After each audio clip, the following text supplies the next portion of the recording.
What's good, Vivers? We are 1 week into the SUPERVIVE open beta, and with that, Theorycraft has just released their very first patch to the game, as well as access to these patch notes that detail all the changes. So my goal for this video is to go through these notes and show you not just what they are, but also what they mean. Normally, I would do this on the day of the patch, which was yesterday, but I was really trying to get that Bishop guide out to you guys, and so I decided to just keep working on that and finish it and do this today. In the future, though, I will be trying to do this on patch day. All right, so let's dive right in. This is basically saying everything's good. This whole first section from that rank down to here is talking about some sort of big temporary changes to ranked. And so keep in mind, everything I'm about to talk about is temporary, only lasting until this big ranked system upgrade they're planning for January, February. And if we come down to the bottom here, this change for customs is only lasting until January 15th. So this is literally a temporary change to resolve this potential issue that has arisen. And so from what I can tell, what's happening here is we have, a huge wave of new players that have just got to play for the first time with the start of open beta. A lot of them are getting good and trying to climb this ranked ladder, and they're running into 4 stacks that have maybe been playing the game for longer through playtesting. And to give you guys like a realistic idea of sort of what that playtesting has looked like, it's basically been every like month or more like every like 6 weeks. They've had a playtest from Thursday, Friday, Saturday, and it usually is only 3-hour windows. Sometimes it was like later on, it was like 3-hour windows of BRQ with maybe like an hour or two of arena at the end. And so we're talking maybe like 10 to 12 hours every like 6 weeks. So it's not like it is like right now where we could just play the game whenever we want. It was literally like if you were part of the playtesting, you got to play for these limited time windows, maybe like once every like 6 weeks. And some smaller group of playtesters that were more involved got invited to more like private playtests to test more like niche changes or niche mechanics or things like that. And so I would say probably on the top end, like the most experienced playtester that's been maybe playtesting since the very beginning could have close to like 1,000 hours. That's at like the very top end. But like most playtesters, someone like me, or probably closer to like hundreds of hours. Like I probably have somewhere around 300 hours before open beta started. And so, yes, a time gap exists. However, now that the game is out and people can literally play, 12 to 24 hours a day at the top end, that time gap is going to sort of resolve over time, right? The more time that passes, the more that sort of like time gap of experience is going to matter or like affect ranks, right? But because we are so new in the open beta and the ranked system is so new and everything, people are really feeling this time gap right now. So newer players are running into these more experienced players, and these more experienced players, they're not really in, for the most part, in general, most of them are not interested in just like pub stomping lobbies and farming RP. Like most of these guys, like Aiden and stuff, like they're interested. So Aiden is part of like Bomba, who won the very first SUPERVIVE tournament that was hosted by Lord GG and Relic, the prologue. They won the EU tournament. Like they're not trying to just like farm noobs for RP. They want competitive SUPERVIVE experience. They want to play against other 4 stacks that are thinking like they are and giving them like a real challenge. And so basically like this is like not really a win-win for anyone what's happening right now at these higher ranks with Q. So Theorycraft is looking to potentially implement a temporary change to resolve this, and this temporary change is right here. Squads Master plus Q will now be limited to duos, pre-mades at most. So what does this mean? So if you're on the home screen here, if you go to ranked, like so, change this to ranked to squads and then hit this ranked, and if you click on this, it'll give you like an overview of the ranked system. And this is basically will show you all the ranks. It'll show you exactly how everything works. And I actually made a video sort of like analyzing this and talking about the pros and cons on my RPG channel a few months ago before I made this channel. So I'll link that in the description if you're interested in like a closer look at this, at how it works. And the only thing that's really not clear, like crystal clear, and in how it's being calculated is this bonus at the bottom. But they're a pretty transparent system, but there is sort of like an inherent flaw with this system that I pointed out at the very beginning, which is this fact that RP at Legend is uncapped.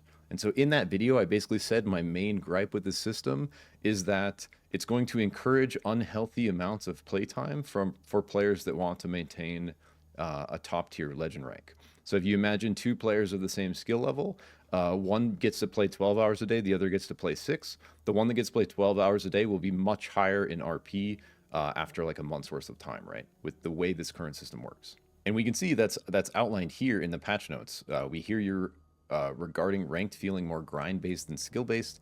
We have some hypothesis as to why, and it feels like that because it literally is like that. Like the system is literally set up so the more games you play with this uncapped RP, the more RP you can accumulate if you continue to win.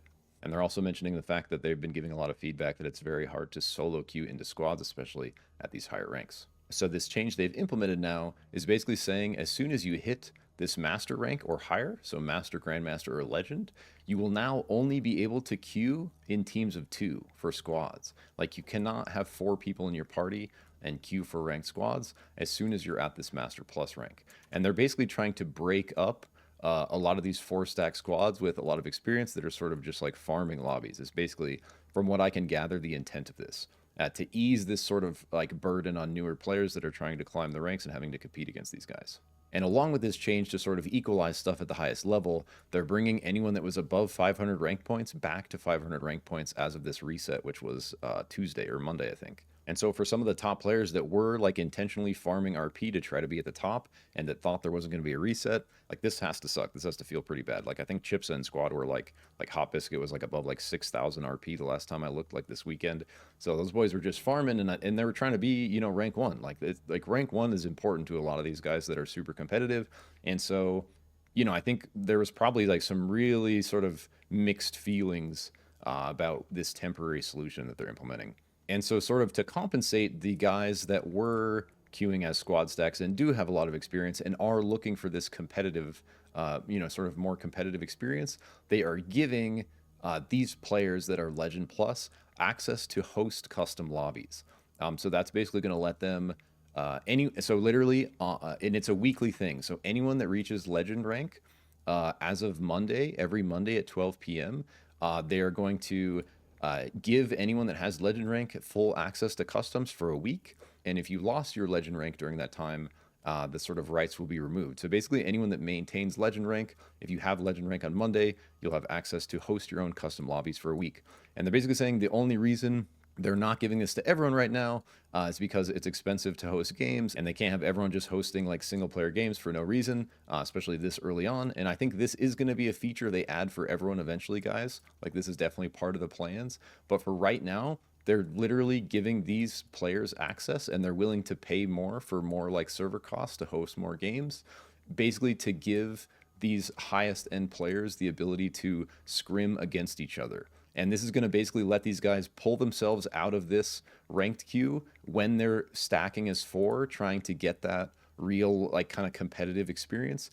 They're not going to be doing it in the actual, like, ranked ladder anymore. They're going to be kind of self-organizing and scrimming against each other. And on Monday, this basically happened for the first time where, you know, 10 teams in NA were scrimming against each other in custom lobbies. And Mad Magical, a shoutcaster that was one of the casters that did the Lord GG tournament, and I've recently got to know him, and he was cool enough to actually invite me in and let me color cast with him on that. And I was planning on sharing that with you guys as a video, but it was like super laggy through Discord, and so the quality was really low. My voice was like cutting in and out, and so it's not really like a good look. But I did good enough casting to where hopefully he'll bring me back to color cast future scrims with him. And so as I continue doing that, I would love to be able to bring you guys some content on that kind of stuff as well. So apparently they've been hearing a lot of feedback from the community on the initial size of this storm circle, and it sort of being relatively small. That's sort of a newer change. Before, like a couple builds ago, they didn't really have that smaller starting zone. But I will say, since they implemented that smaller starting zone, the game is like much more fast-paced and violent because it's like sort of a smaller area in total. You run into more teams more often, and I think that change has made the game more fun. But basically, this is saying some people are feeling sort of like claustrophobic at the beginning, not having enough options to drop based on the limited size of that starting circle. So they hear you. They're increasing the circle radius by 10%, the initial circle. But basically, they're saying the next circle is going to be the same size. So because this one's 10% bigger, it's going to feel like it's closing slightly faster down to the second circle size, if that makes sense. Coming down into Hunter changes, my boy Ghost getting some love to see it. Little 5% extra damage on our LMB Glyph Rifle, and this change to Combat Slide is basically giving us a second off of our level 1 dash and a second off of our level 2 dash. And then coming down to our boy Hudson, who's been feeling pretty strong lately. And so basically what they're doing is doing slight range decrease and slight hover duration decrease. So he's going to have a little less mobility to be able to like float that turret forward. And he's not going to be able to like snipe you as much or spike you from super far away with that unempowered LMB. So this is basically when he's holding LMB without holding RMB, which shortens the range and empowers it. Coming down to Jin, our resident hot assassin is looking a little weak. We're not going to objectify Jin anymore, but we must celebrate his recent coming into hotness. He is way hotter than he was before. I'm really glad he's not holding his finger at me anymore. And this is basically saying Jin is hard, guys. He's definitely one of the harder champions to make work. In general, melee champions are more challenging in this game because it is sort of like an action shooter. And it's also a design challenge for the developers to balance those characters a little bit more than a normal like range character. So Brawl and Jin, they're basically like very feast or famine characters. If you can figure them out and make them work, they can be incredibly strong, but they really do take some sort of practice and experience to get to that level. And I think Jin is honestly like even a little harder than Brawl. And in my opinion, one of the hardest things to sort of reliably hit on him is the RMB. It has like a really skinny projectile hitbox. And so they basically reduce the cast warm up on this so you can throw it essentially instantly instead of having this little 0.3 second wind up. So it should be slightly easier to hit our RMB, but Jin's going to get more powerful as people get more experience in basically. All right, coming down to my main boo, Myth. Recommended item changes from Rampage to Mindblade. It's better for her. So I have a hard time just blindly trusting stuff. So I tested this myself, and I would guess I would agree at this point. So basically, the difference is we were talking about Rampage and Amplifier in the Myth guide I made, and I think that still is a reasonable look. But we did lose 10 AP on Rampage. So we come down to equipment, ability power at max stacks reduced from 50 to 40. So the top end of this is not quite as good. And basically, if we can get a Mind Blade and hit 10 abilities, it will transform into Apotheosis. And basically what this is doing is giving us, once it does transform, it's giving us AP based on our bonus max mana, 8% of it. So once you do connect 10 abilities throughout the game after you've built this, quick note on Myth, Q doesn't count for some reason. So we can see in the tooltip that equates to 16 bonus ability power. So like if I drop this and pick up Rampage, I'm at 360 and I'll be at 376 base if I have Apotheosis. So it's 16 extra ability power all the time, plus this extra bit of max mana we build up as we're using it. And I do think in general that's going to be a very good item for Myth and give you that nice consistent damage increase. If you're absolutely popping off on Myth and if you're hitting a lot of your shots, I think Rampage still is good and has basically like a higher top end. So we can see we're going to be at 360. Once we stack this up, we can get to 400 AP. But the thing is, the stacks only last 3 seconds, and we really need to be connecting our abilities. Like our LMB counts too, right? But you can see if there's like a little bit of time that passes and we're not hitting anything, we lose those Rampage stacks. And Q counts for this, even though it doesn't count for Apotheosis. So in-game Mindblade will now be the recommended item for Myth, and it will transform into this Apotheosis. I would say in general, I do agree with that. Moving on to Shiv, this is basically saying there was an unintentional change to her projectiles based on something under the hood that changed. And so they're giving her a bit of a range increase to help her mid-range skirmishing. Moving down to equipment changes, they're basically saying these changes are based on pick rates they've been seeing. So they're giving a buff to all Vampax variations, giving it an extra 1% lifesteal. Tooltip's going to round it up, but it's actually 8.5% in game, and all evolutions are getting this buff. And so giving Omnivamp just a 1% boost across the board. I really like Omnivamp in like most games, the idea of like healing off of your damage. I'm a big fan. The main downside to Omnivamp in SUPERVIVE that you always want to be keeping in mind is anytime you're anti-healed, you're not getting any value from it. And so that's kind of like the biggest downside to it. And especially in like heated team fights, there can be a lot of anti-heal coming through. And then the Swiftblade version of Vampax, which I think is like one of the coolest versions, is getting a little buff to the heal you get. And so this is the one, it's like that ADC item from League. I can't remember the name for the life of me. But basically this is like as you're moving and attacking, you build charges, and then at 100 charges, you get bonus damage and a decaying speed burst and heal when you land it. So we can see attacks are giving us like 20 stacks over here, right? When we land an attack. And then moving is giving us stacks. Once we're at 100 stacks, we get that nice heal and move speed boost. Pretty cool item. So Swiftblade, if you haven't used it yet, getting this 1% boost and this little heal boost, so it could be a better look if you're looking to get some lifesteal through. We talked about the Rampage change right here, where basically they reduce the max stacks once you get it to 40 instead of 50. The one thing to keep in mind with this, guys, is the stacks go away all at once, not one at a time. So like if you're stacking it up and 3 seconds pass and you like miss, oh, not like that. But if you like miss and don't hit, see how the Rampage is gone. So you really have to be consistently landing abilities up to 10 and then staying there to realize the value of this item. Like, it's not going to give you any extra AP until you're at 10, basically. So just keep that in mind as you're using Rampage, that you really need to, you know, and you can see it's like you really got to be hitting, especially it's easier on someone like Ghost. Like, heroes that can attack fast, hunters that can attack quickly are going to realize more value out of Rampage, especially now that it was nerfed a little bit, because it does rely on you sort of maintaining those 10 stacks. But the upside is the 40 AP is a lot, and even down from 50, like 40 AP is still really big.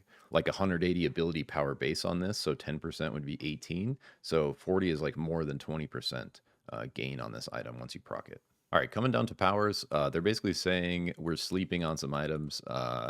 More experienced players aren't sleeping on these. We love these items, but newer players haven't been using these a ton, apparently. And so I'm all for buffs to these items because I'm a big fan of both of them. I encourage you, if you haven't used these powers much yet, please do. Bungee Shot, I think, is probably in the right hands, potentially one of the best powers in the game. And what they did to it is completely reduce any sort of wind up. So it's like a near instant shot. And the main thing you can do with Bungee is, like, if you attach it to a wall and then you hit an enemy player with it, it will yank them to that spot and stun them. Same thing if you hit it to a creep and then hit it to an enemy player, it'll pull them together and stun them. If you hit it to 2 players, it'll pull them together and stun them. You can also use it to create that super obnoxious bounty wall to block movement or zone. You can use it to bounce. Like if you dodge into it and bounce the other way, you can get crazy momentum out of it. You can do like a bee hop into a glide. So it's like a lot of really cool things you can do with Bungee Shot. So we can see just real quick the change of the cast time. It's like real fast now. But you can do stuff like that. All the stuff we just talked about. Bungie has like a ton of uses. And then coming down to a few bug fixes, they fixed Felix's name in French, which is cool. They fixed the issue where AFK detection was killing players even after they came back. They fixed Shiv's secret agent golden gun chroma. The gun textures were apparently pulling out the base gun textures, and they made this improvement to ping issues related to latency that I don't fully understand, but it should help. Boom, that's it for the week 1 patch notes. Don't forget to check out this cool roadmap they made of future changes.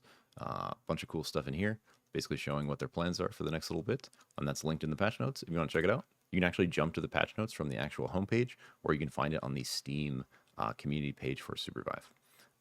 Super cool stat here, 1 million lifetime players. Let's go, baby. Hell yes. And with that, again, I thank you so much for watching. Remember to take care of yourself, have fun out there, and keep vibing. Catch you in the next one. Peace.